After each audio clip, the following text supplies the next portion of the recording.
The wicked stepmother. They say she eats children, whispered my cousin Tunde, his voice barely above the crackling of the fire. I stared at him, my heart racing. That's just a story, I said. But even I didn't believe my own words. I had seen her eyes, cold, hungry. My father married her a year after my mother died. Her name was Yejide. She was beautiful, but there was something about her that made the hairs on my neck stand up. At first, she tried to be kind. She cooked, helped us with chores, and even smiled sometimes. But when my father wasn't around, her true face showed.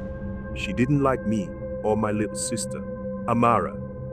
She's not your real mother, Tunde had told us, and she never will be. It wasn't long before strange things started happening in the house. One night, I woke up thirsty. I walked to the kitchen and stopped in my tracks. Yejide was sitting by the fire, muttering words in a language I didn't know. In her hands, she held one of Amara's dolls. Yejide, I said, my voice shaking. She looked up sharply, her eyes glowing in the dim light. Go back to bed, she snapped. The next morning, Amara woke up crying. My chest hurts, she said. She could barely eat. When I told my father, he shook his head. It's just a cold, he said, but I knew it wasn't. Weeks passed, and Amara got weaker. Yejide grew bolder. She stopped pretending to care. Your sister is too fragile, she said one evening, staring at Amara like she was some broken toy. Leave her alone, I said, trying to sound brave. Yejide just laughed. What will you do, little boy?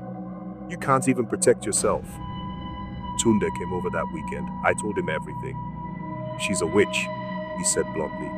She's draining Amara. We have to stop her. How? I asked, my hands shaking. He leaned in close. We watch her. Witches don't hide forever. That night, we stayed awake. Around midnight, we heard movement. Yejide walked out of her room, carrying a calabash bowl. She's going to the forest, Tunde whispered. We followed her, staying far behind. The moonlight lit the path, and my heart pounded with every step. She stopped at a clearing and knelt on the ground. Inside the bowl was something red, blood. She poured it on the ground, chanting. Spirits, take the child, she said, her voice low and harsh. I couldn't breathe. Tunde grabbed my arm. Run, he whispered. We sprinted back to the house, our feet barely touching the ground.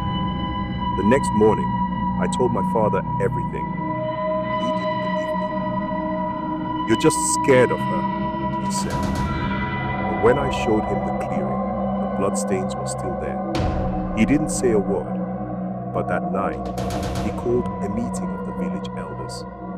Yejide was summoned and was accused of witchcraft and was banished from our village. Amara started getting better after that. For weeks, everything felt normal again. Until one night, I heard sound of humming. It was coming from the kitchen.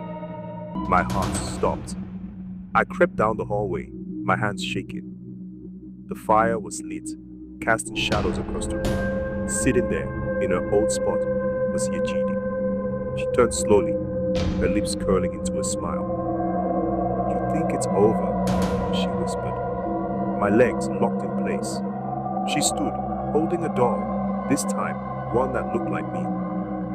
You're next,